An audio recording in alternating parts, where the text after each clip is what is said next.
ibalik na pag August 31, nakakuman siya for 24 months.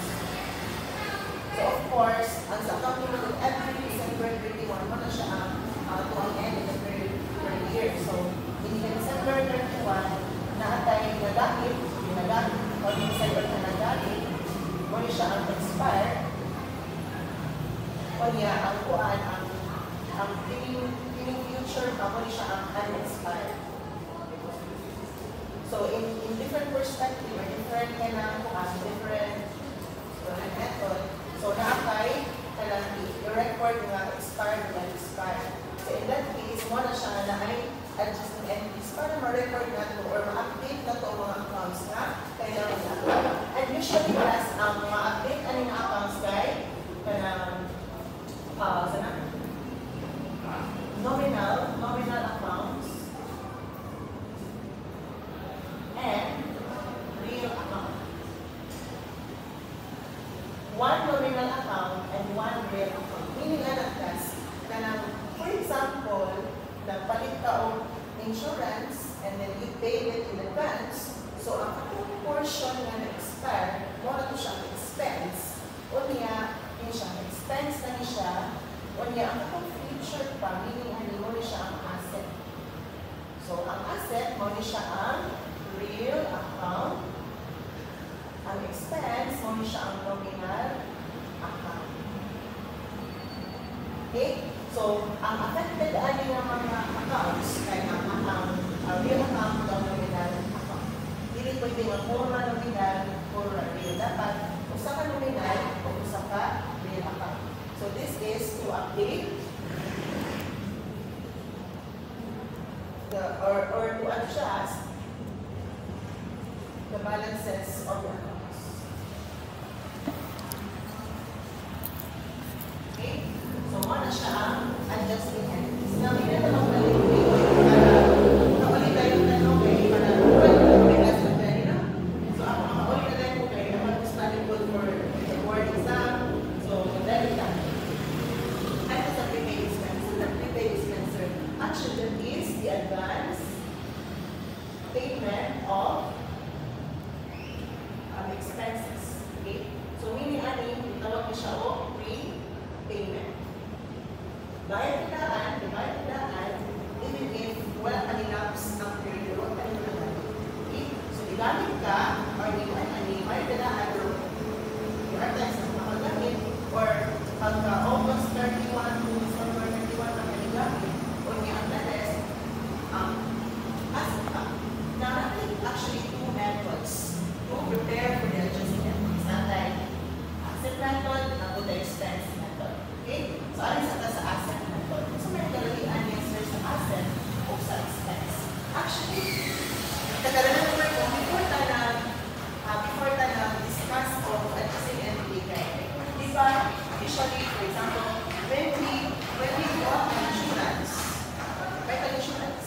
So, if we find insurance, debit tao, prepaid insurance,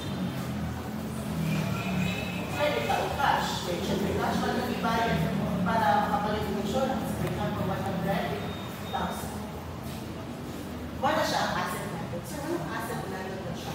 It's because ang ito mong i-debit kay prepaid insurance. Yeah, what is expense method, sir? Ang ito gamit pag-regulate kay expense. So, kung sa may expense, aning nga part. So, debit ka o insurance expense. Credit ka o cash. Ilang ang iwan? 100,000. Sir, dapat balik na pala siya business, sir, na di ba, sir, bigamit insurance expense credit insurance man? Dili na magawas ang adjusting entities. Okay, let's open our first illustration. Okay. So, AA company.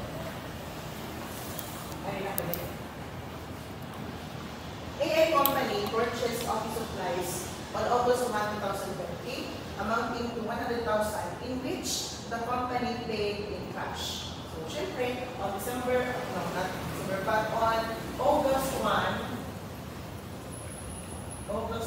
2020, so nag-record ka o asset. So, of course, ibalik kung asset method, ang iyong gamit natin, so debit ka o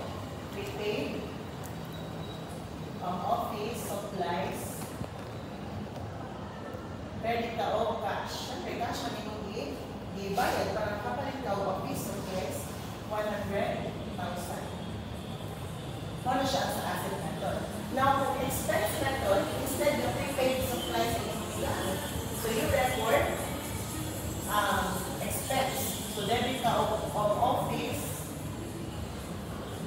supplies expense, credit ka of cash 100,000. Okay? Now, ini ka December 31, i-adjust na niyo siya.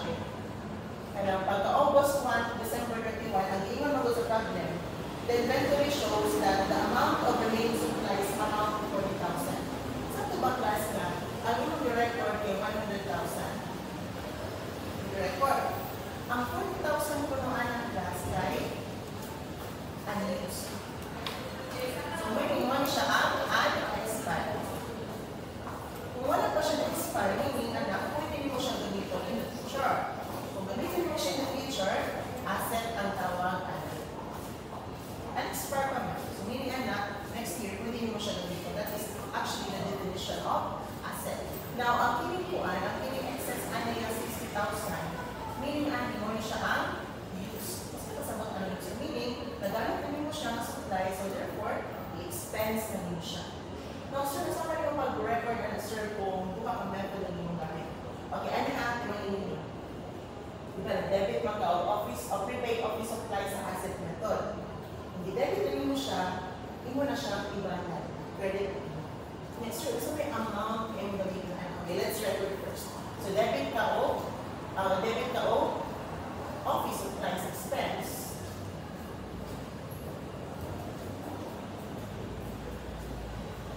Credit ka o prepaid office supplies. Okay? Now, pila ang amount, sir? Ang sa asset credit na sa kung ka-debit mo o asset, i-credit din yung para malibanan. Ang amount kayo yung gamitin ang expired. Ang expired, ang yung ibanan para ma-update mo ang asset kung mahimo siya nga, tinuod din yung balance, ang natong wala pa na gamit. So meaning, ang used man or ang expired, wala siya ang 60,000. So therefore, 60,000 for the yung lang. But let's check. Asset method. Prepaid office supplies. Walang US. Kanya ang kuan ang expense, okay? Sige, ano lang ito dito.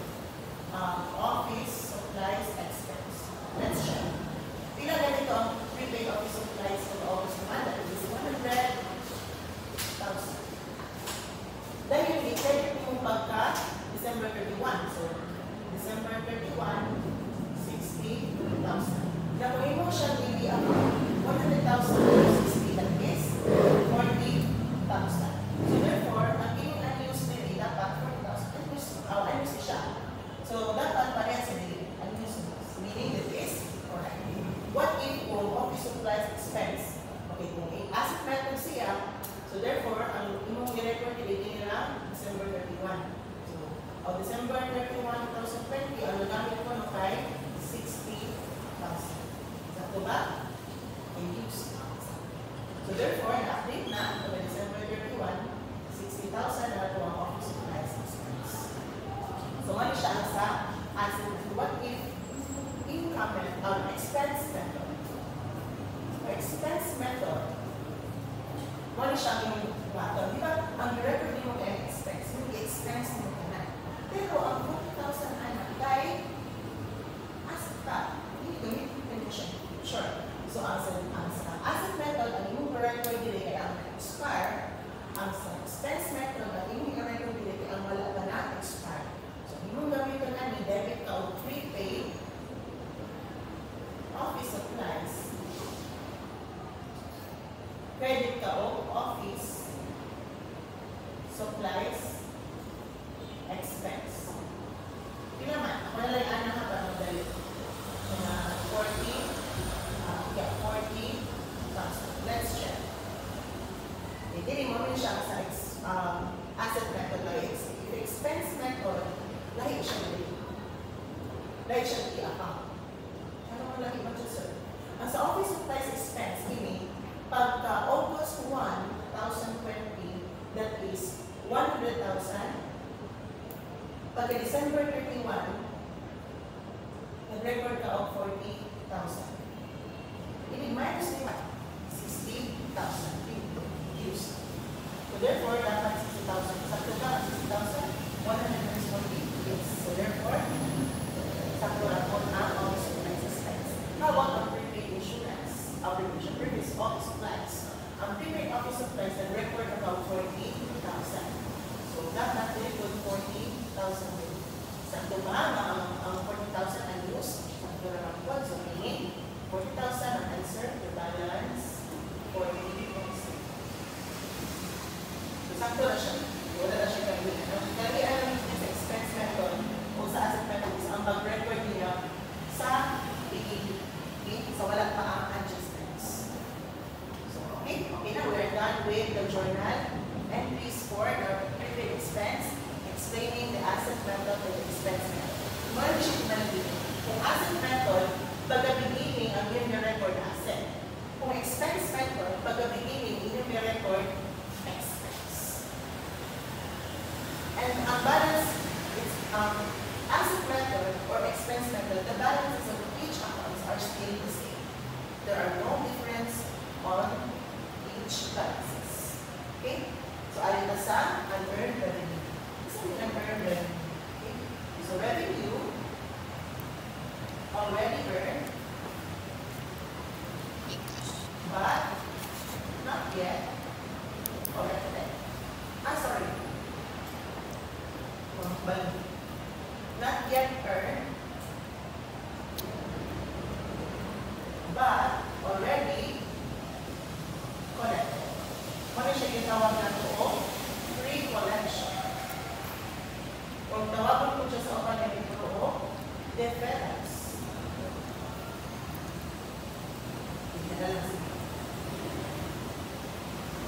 Sure.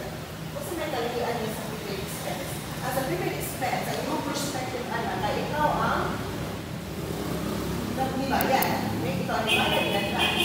Ang unearned revenue ay ang perspective ay ikaw ang namolekta in advance. Okay? So muna siya, namolekta ka in advance, pero wala pa man siya na-earn. Wala pa kayo na-earn anything. It's just that, namolekta na kayo in advance. For example, rent. Okay? Namolekta kayo in advance. Ako ba ng 1 month advance? Wala pa siya nagamit. So, namolekta ka daan, pero wala pa yung nagamit. Okay?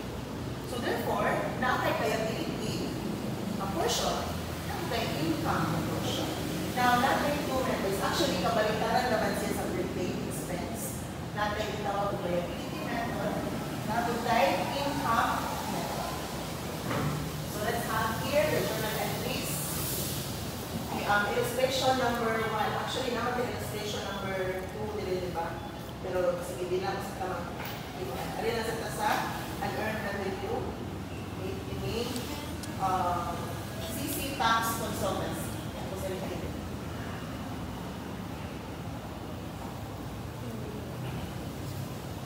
Ito siya ang liability method.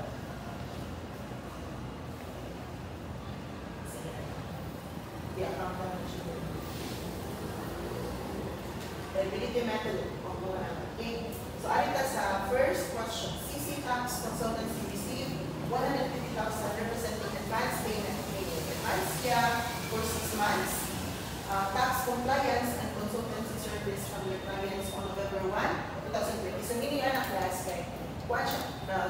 Ang ilang service kayo, maging mo mga tax example, i-prepare sa DIR na. So, ang client niya kay advance siya o bayad. Pero ka na-perform na service. So, meaning anak, mag-record ka of liability o mag-record ka of income. Now, if liability method class, kung ang prepaid expense kanina, debit ng asset, meaning anak kay asset method, lahi sa liability method. Kung naka-credit sa liability, meaning anak, liability method. Anong credit ko, sir? Kung sa ganito yung normal balance sa liability, credit. Kung na siya, ang normal balance sa liability, credit, ang credit daan ng liability, kung na siya ang liability method. Okay? Alita first. Okay, on January 1, diba? January 1, 2020, so liability method.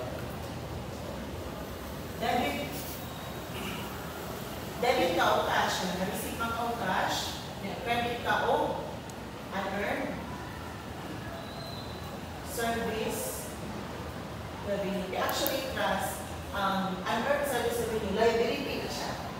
Okay? Counterpart niya, kung ano na sa income method. Kung income method class, debit ka o cash, credit ka o service revenue. Di ba ang service revenue kay income na? Yes. So therefore, wala siya ang exhibition sa anong liability method or income method. Now, ilagay ko siya that is 150,000.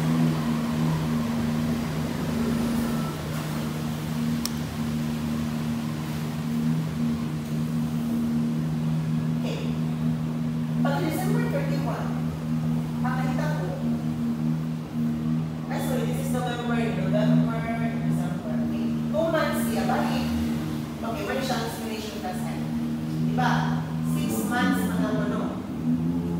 Ang balik ang tax compliance, 2 months siya after 6 months. So, nagsugod siya November 1 to December 31. Kanya, 2 months naman eh, diba? November and December. So, maybe 2 months pa lang nagamit. Eh, di ba 6 months man? Buwangan pa siya, 4 months. So, ang 4 months nila, ikan pa January 1, January, February, March, and April. April 30. Ang hindi siya class, mo siya ang earn portion. Ang hindi April, mo siya ang unearned. Yes? So, ang unearned din mo siya ang liability. Ang earned din mo siya ang income. Gets? Now, in December 31, 2020, kung liability method, nag-credit ka o liability, para ma-update mo siya, kailangan mo siyang i-debit. Ang saman ang imong journal entry, debit ka o unearned service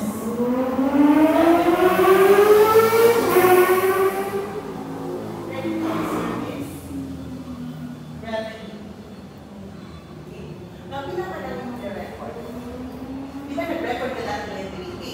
Imanasa na lang gawin mo earn portion. Pinakalang earn portion that is, okay. Di ba 150,000 na ito siya, no? How to compute? Okay, use your math expertise. So, 150,000 times 2 over 6. 2 months na earn, total months 6. Okay? Pilangan niyo siya. I think in this case, 50,000. So, therefore, ang earned service revenue is 50,000. Credit of service revenue of 50,000. Sunod, sa income method, di ba ang imong i-credit kay service revenue man? So, bali, ang imong i-debit, service revenue. So, debit ka o service revenue, credit ka o unearned service revenue. Ako na lang yung SR ha. Dahil that is, pilaman. Ang 150,000 tulad niya, that is the panahon, amount. Kunya, ang imong service revenue, kuhaan mo siya o liability. That is 4 over 6. That is 100,000. So, ang 100,000, mo na yung utang dili. Yung i-cancel out ng 100K, kaya 100,000, kahit hindi pa siya revenue. Liability pa siya. Let's check. Liability method sa siya. Dahil sa first. Pwede siya ang liability ng work ay unearned service revenue, service revenue. Ang unearned service revenue kay nag-record kada ano kay pagka November 1 o 21,250,000. Dahil pagka December 30, pwede na sila yung 50,000 kaya na-earn naman siya. So December 30, 2020, 50,000. So therefore, ang liability na makabilin kay 150 minus 50, that is balance 100,000. Sakto ba? Ang 100,000 ang unearned? Yes. Sakto. Muli siya ang unearned. Muli siya ang earned. Sakto.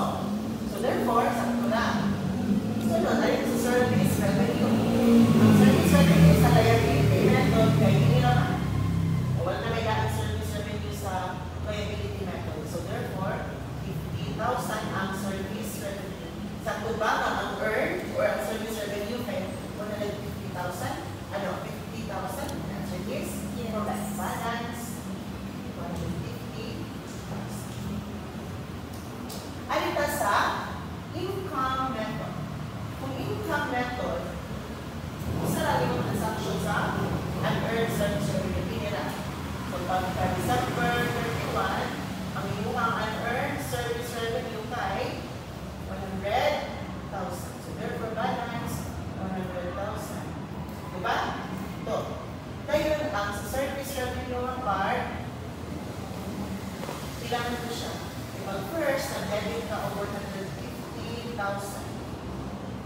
Okay, hindi siya pagka November 1. Pagka December 31, okay, nag-debit ka o ang service revenue mo 100,000. So, dapat ang service revenue nila kay 150 minus 100, 50,000. So, therefore, ang atuang earned portion kay 50,000. So, correct naman. Sakto na po siya. So, for you to check, dapat inuha sa siyang ibang kilaan dayon, imo ka o journal entry dayon, hindi account. Okay? Pero kung kuha na ka, kung expert na kayo, sa mga accountancy, so, gawin na kang i-o, i-account. Journal entry and this will do. Ibini ang computation. Okay? So, ang liability method, okay, ako na yung sort na dito.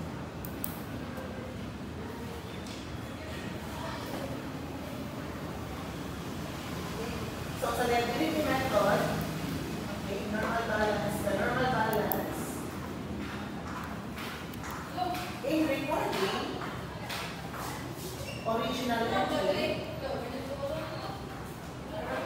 is liability. Hindi ba? Liability ang naka-record. Kung liability method. Kung income method, normal balance in recording original entry is income. Okay? Same here sa asset method. Nagyaran na siya. So, normal balance is asset and the expense of normal balance na i-record niya ay expense. Okay? So, we're done with the first two adjusting entries. So, alin na sa accrued revenue. Actually, the accrued revenue and accrued expense is quite easier computation compared to the prepaid expense and the earned revenue. Why? Okay, ako na siya pwede na.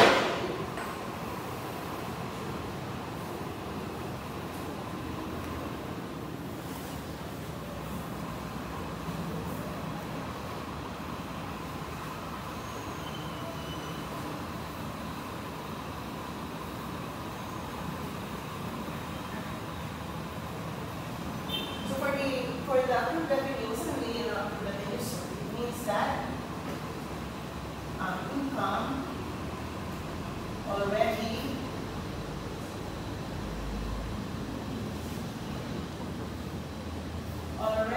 earned, but not yet received. So familiar na rin, sir.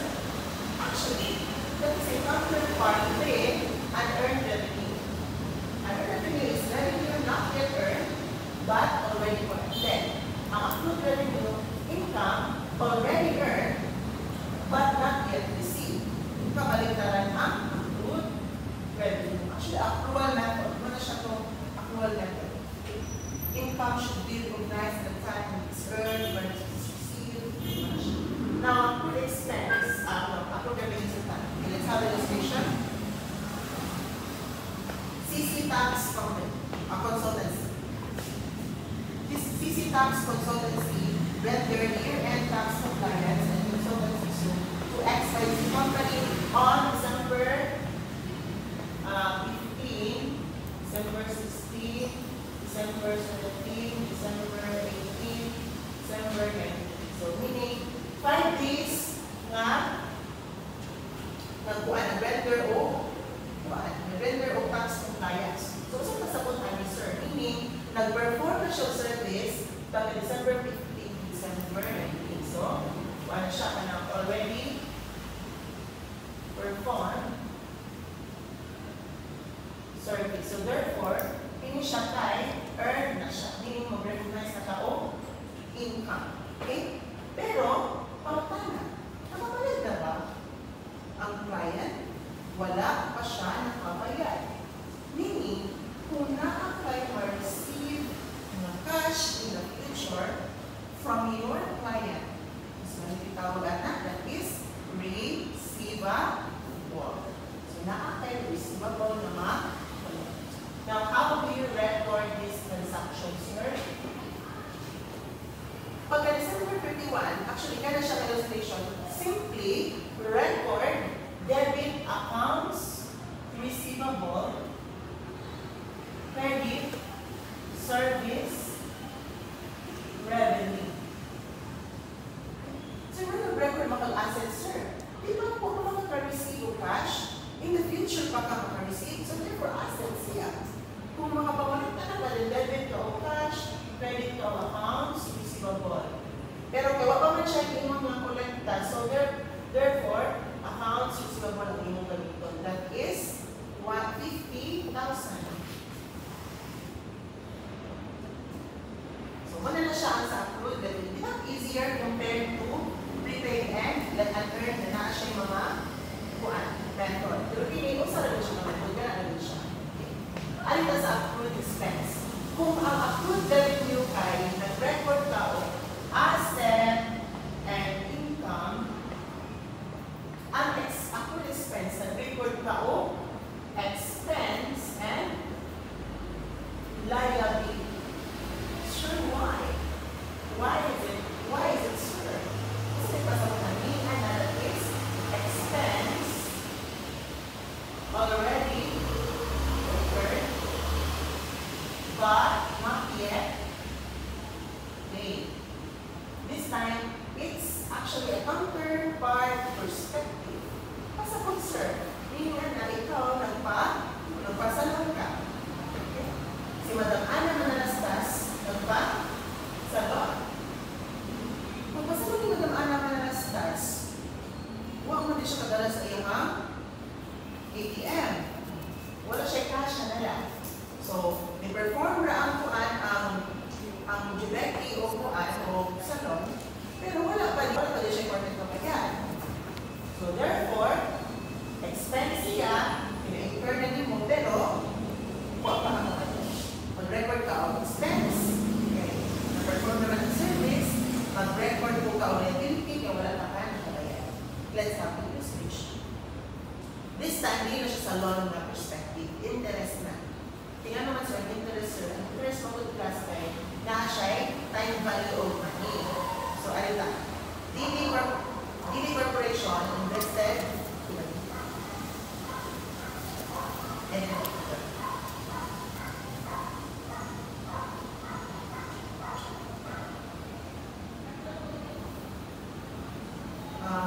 the most common one, the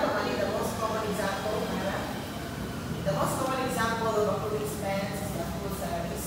So companies pay their employees every end of the week instead of the end of the month, usually have accrued salaries. Since the end of the week normally does not coincide with each of the months. For example, CC Tax Consultancy pays clients and officers on a weekly basis. So every week, si Tax Consultancy mag-bayad sa mga liaison ng mga officers. So the company has 10 liaisons. 10 liaisons.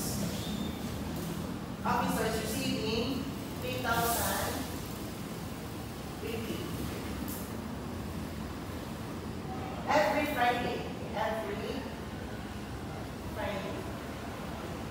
So the last day of the year, December 31, fell on Thursday. So, di ba, every Friday man siya kukuan, bayad. Ang nalitabo class, ang kuan, ang December 31 kay kuan, Thursday.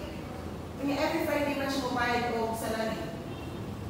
So, naku nga, sa magpagit, ang January 1 pagit kay holiday.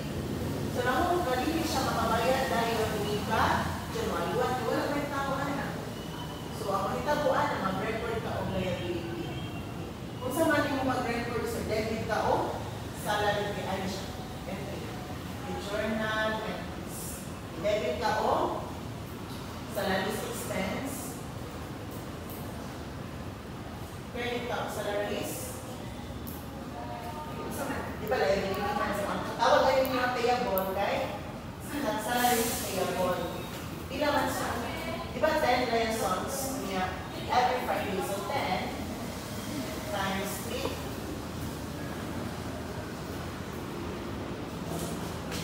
10 times 3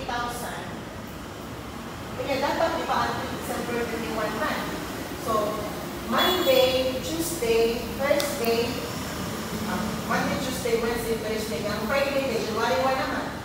Ang irregular inuutok na December 31 at the end of the period. So from, evolution na, ako yung dropa, Monday, Tuesday, Wednesday, Thursday, and Friday. Hindi Monday to Thursday, kay until December. so from December 28 to 31. So may labo pa sa counting period. Ang hindi Friday kay January 1. So hindi mo siya i-record. Ang hindi mo i-record ang December 28 to January 31. Times, ilan na siya days? 1, 2, 3, 4, 5. So 5 days.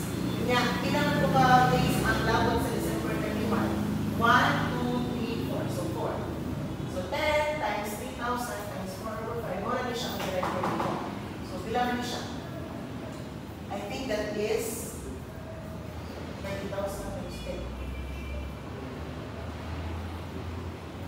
24,000. It's 24,000 ang i-record na expense. Una siya ang explanation sa accrued expense. Ang balik, okay, ako explain balik ka ang upat. Mamali siya yung pinaka-crucial.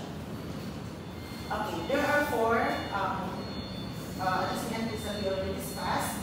The prepaid expense, and then earned revenue, accrued revenue, and accrued expense. Prepaid expense, it is an advance payment of expenses, meaning expenses already paid but not yet incurred. Prepayment. Ito ha, asset method and expense. Ang asset method, kung nag-record ka at the beginning of asset, meaning debit is asset, then therefore, that is asset method. Kung nag-record ka o debit na expense, that is expense method. Alitas ang earned revenue. Ang unearned revenue is a pre-collection. Revenue not yet earned, but already collected. So, na kay record na liability, kaya hindi ko naman dapat na-collect, kaya wala pa man na-earn, pero nakulik na lang padaan, so therefore, na kay liability. So, if na kay liability, so, if na kay revenue, na may 2 methods, we have the liability method and the income method.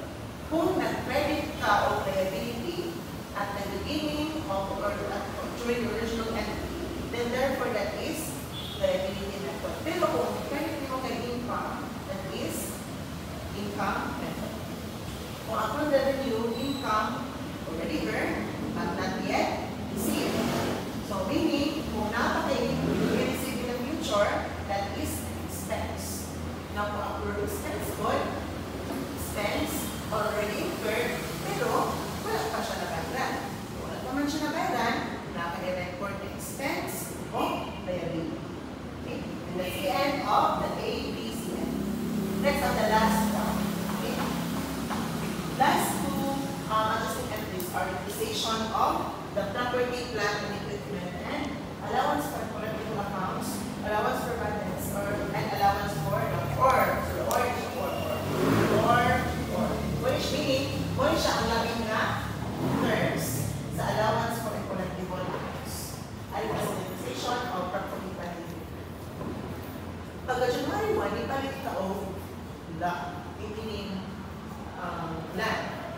O so kaya sa real estate, diba? So, ipalit siya o land, at that 10 million. Now, parang pamutami mo, depreciate ang land. Depreciate ba ang land, real estate students? Yes. Oo. Ano sa kabagan ang kita o loading na ma-expire? Hindi ma-expire, pero instead, ako actually ang price na dako na siya. So, dako ang price na then therefore, that is market value. Pero ang depreciation. So, we have to compute for depreciation except for land. Walay labot ang land.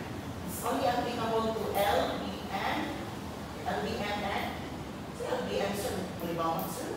Hindi na kalibangan land, ay Taka lang. BM na lang. Ang land, we will depreciate. So, building, machinery, equipment. Actually, pwede po siya sa mga intangible asset, pero yun sa kanya, let's not make things complicated. At na lang na sa yung mga accounting. Ako lang po yung accounting second year. Ako yung accounting yung second year. So, dapat, hindi mo makalimutan na. Chart. So, hindi siya i-depreciate. How do we depreciate it, sir? Na-formula. Wala nang design na siya. Naman ko siya yung formula. So, kasi formula na siya. Madali tawag kong annual depreciation. So, annual depreciation, sir. Meaning na every year, wala siya ang value sa iyong depreciation. Okay? Napunta yung tawag kong accumulated depreciation. Ano lang? Accumulated depreciation. Ang annual depreciation class, meaning anak, only this year. Okay? Ang annual depreciation, all year depreciation. Walang accumulated. Meaning, tanan nga, accumulated depreciation. Now, si formula, sir, sa annual depreciation. Formula sa annual depreciation is cost of economy. Cost minus salvage value over estimated useful life. Ang cost, wala siya ang value sa iyong pagkalit. Ang salvage value, mali siya ang value after the end or the last year. Example, ang building ay 5 years. Ang value ang salvage value, wala siya ang value inika year fact. And the salvage, sila rin salvage ba? Sayang. Okay? Kaya i-divide mo sa useful life, meaning life sa asset.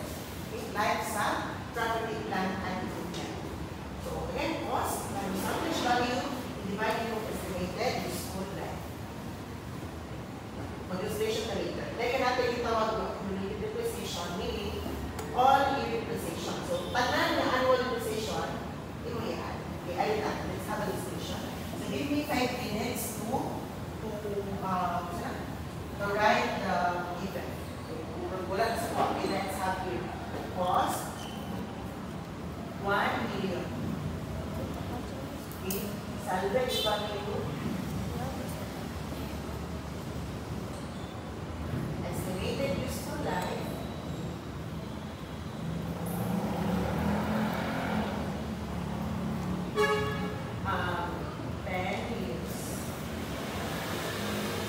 Date of acquisition.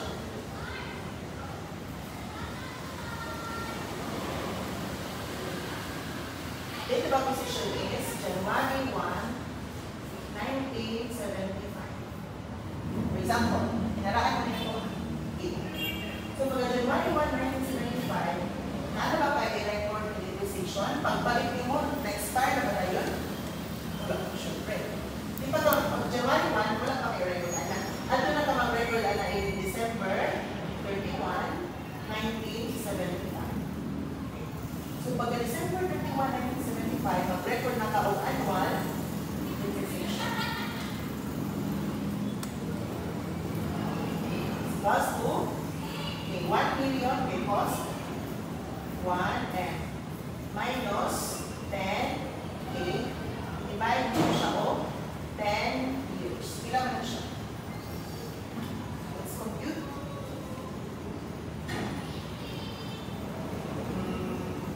1 million minus 10. Divide all 10. So that is 99,000. So, ano siya ang annual depreciation? Actually, class, ini siya ang cost minus salvage value minus estimated useful life. Ano siya ang easiest formula in computing and estimating for your depreciation. Easiest na siya. Meaning, nakilagang formula. Pero, hindi na makutuan sila kay kurang. It's too complicated. Okay? Hindi na kami sa gusto na ito pag-ilikot. Ano ito sa simple? And this is what we call use straight line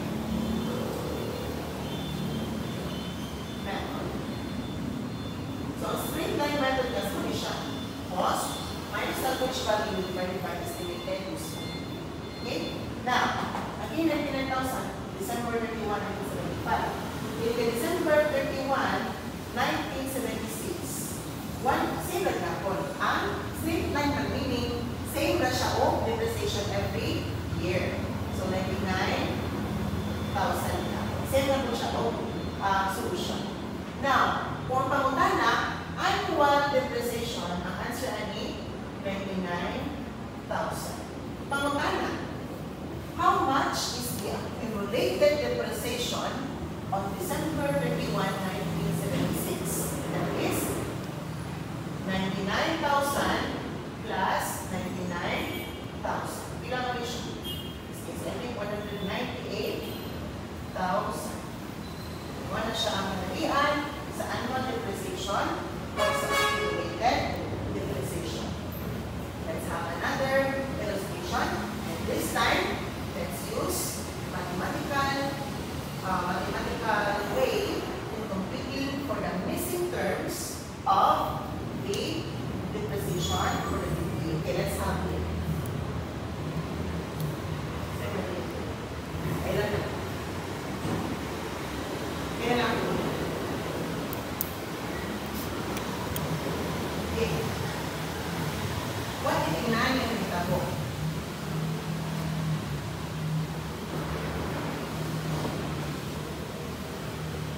Okay, ang cost, 200,000. Ang salvage value, 88. Estimated useful life, 5 years. Ang annual depreciation niya, 39,000. Oh? Pwede dito, sir. Ato na lang yung isa ng 30. Una na ito, 50,000. Hindi ko na accumulated depreciation, 50,000. So, pwede, sir? Pwede. Meaning, solve for x na sa math. How? So, sige formula. Annual depreciation is equals to cost minus salvage value divided by estimated useful life. Pila ang cost? The cost is 200,000. Minus the salvage value is x. So, ano? Wala na ulit event. So, x. Divide ko siya out. Estimated useful life na 5 years. Ang annual daw ay 50,000. Now, sa math, kung na-add fraction nyo, i-divide mo siya both sides with the denominator para mag-cancel nyo rin. Times mo siya 5. So, 250,000 is equals to 200 minus x. Dahil, para mag-cancel natin nyo, so x is equals to 258 minus 200. Meaning, ang salvage value ay 50,000. We will check. So, yung formula, cost minus salvage value divided by estimated useful life. Cost 200 minus ang salvage value ng puno ay 50. 50 divided na siya o 5. So, kailangan ni 150 divided o 5. Your answer.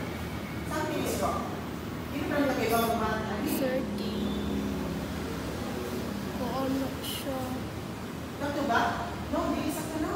Dili. Kung kuhaan kung sakto siya, ako na lang gusto ng index. Sorry. Okay, let's do it again. Okay, sorry. Let's do it again. Given, myself si given. Ako na lang yung mga 3 million. Padataan ako. 3 million. Yung annual depreciation ko no by, let's say, 300,000. Okay, ano na lang. So, cost ay 3 million minus x. Divide mo siya o 5 years. Yan, ano mo yun siya?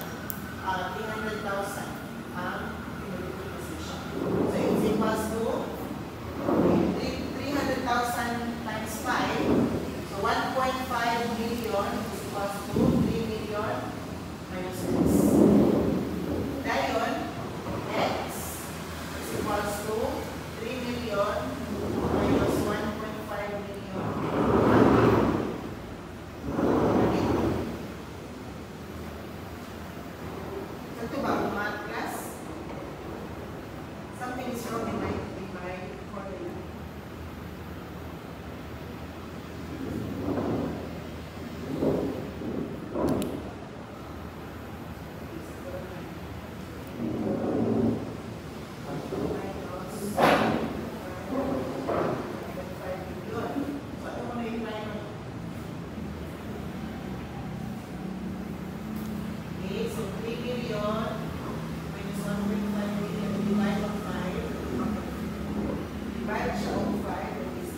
salvage value na kung mo nilay na 1.5 million.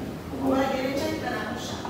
So if this is 300,000 mo gawas sa annual depreciation, therefore this is correct ang 1.5 million. Okay? So bago balik bro kagawa nila baga duwa-duwa sa formula. Okay? Okay, last. One more.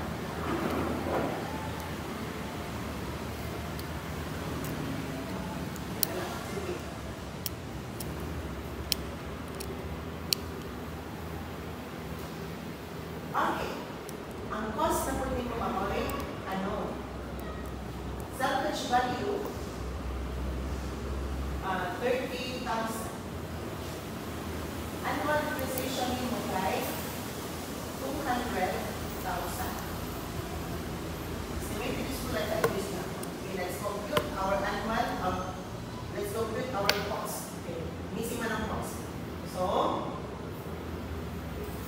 annual depreciation is equals to cost and salvage value verified estimated useful life. Ang annual depreciation nato kay 200,000 minus ang salvage value ay 30,000 divide natin siya of 5. Okay. So we cancel out ng 5. Okay. So 200,000 times 5 is 1 million is equals to x minus 30,000.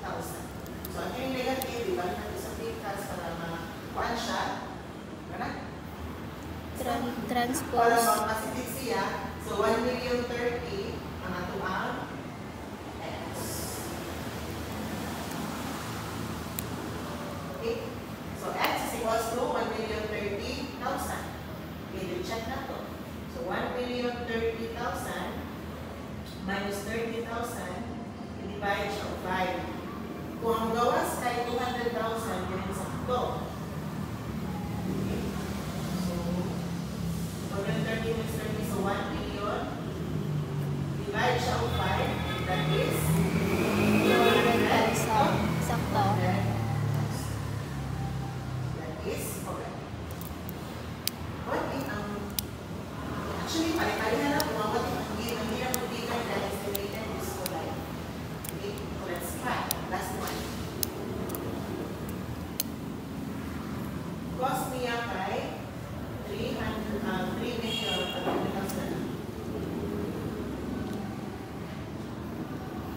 3,030,000. Niya ang estimated useful life kay ano? Ito ang position. Okay. Dahil ang annual depreciation na ito kay, let's say, 500,000. Okay. So let's compute. Ang annual depreciation, 500,000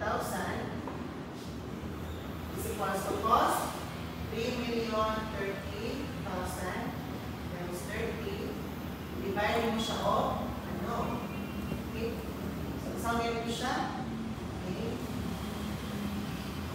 So, i-divide mo siya by the denominator para makuha siya.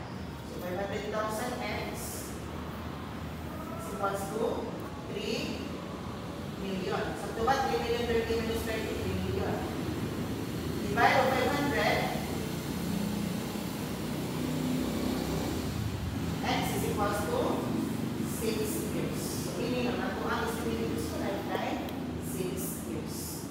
Okay, check na ninyo, actually 6 years yung yung gawas na 300,000 ang 500,000 ang annual depreciation.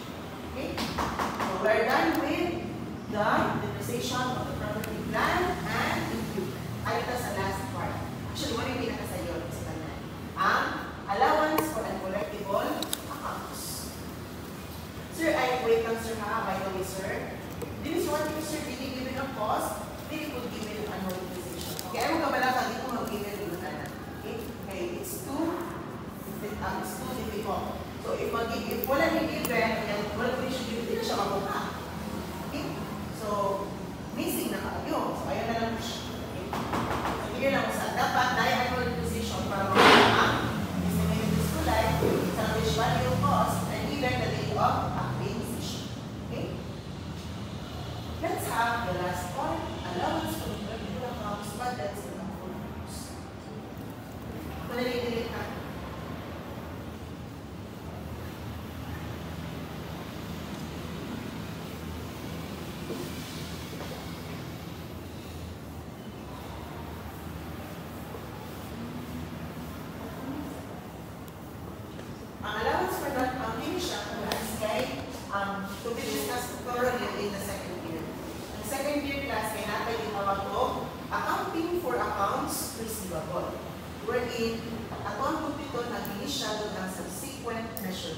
Pero here, ang tulong sa proposal is how to compute for your accounts receivable if may mga utang na di na makolekta. Actually, ang finish class, huminga ni Ted, dahil ang utang sa inuhaw niya, there is a high probability or there is a percentage or portion of it na di na makolekta. Okay. So, na siya given na accounts receivable, o na siya given percentage of the receivable na hindi makolekta. Ano siya? Ay, sorry. Wait a minute. Ang accounting dahil sorry, ang letter E. Ano siya journal entry. What is siya journal entry? So what can you do? Debit, depreciation expense. Credit, accumulated. Depreciation. So what na lang? Hindi amount. Okay? Alphabet sila. So for example, na may accounts receivable. Accounts receivable din mo kay amounted to 3 million for example. O niya, estimated uncollectible is 5%. So therefore, kung i-times na rin mo siya, that is 150,000. Ano? Napili mo na rin 50,000, ano rin siya ang expense. Ang doubtful accounts expense. Now, kung saan rin mo siya kay NP, ay yung doubtful accounts expense. Credit ka o allowance for doubtful accounts. Pila man, sir? Ako na libutan din ang alala. Pila man? 150,000. This is only for year 1. Dayon, para di ka magbibo, mag-ibo na ka o account. Gamit na yung account. Duha, for accounts receivable. Ay, ako sa for doubtful accounts. Expense. Actually, tulo di ay. Ako sa kay,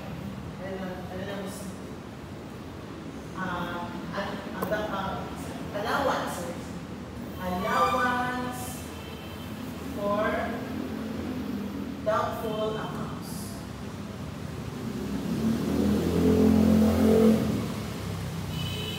Okay. Dayon, pag beginning ko no, dinilyo ng inyong accounts receivable. Dayon, pag year 1, ang tayo 50,000 na accounts expense. 50,000. So, pila na rin ang bilin si mga accounts receivable? That is 2,850,000. So, muna siya balance niyo pagka December 31, ipag-year 1, let's say 2020. Okay? Ang allowance for doubtful accounts mo, kung saan mo na i-balance sa allowance for doubtful accounts class?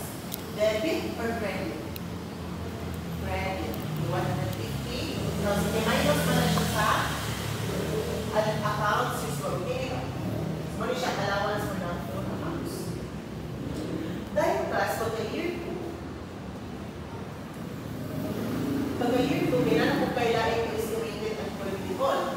Pero ang pag-imodeli kay 15% of ending balance of accounts receivable. Kung sabay, okay, in your quantas, in your own opinion, asa man ang ending balance dili? 3 million or 250? 250. So meaning, ang 250 times sa nilo of 15%. Times 15. Meaning that is 427,500. 27,500.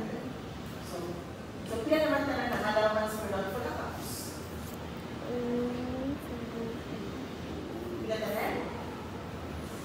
Okay. As of, on the year 2, 2021, how much is the allowance for doubtful accounts?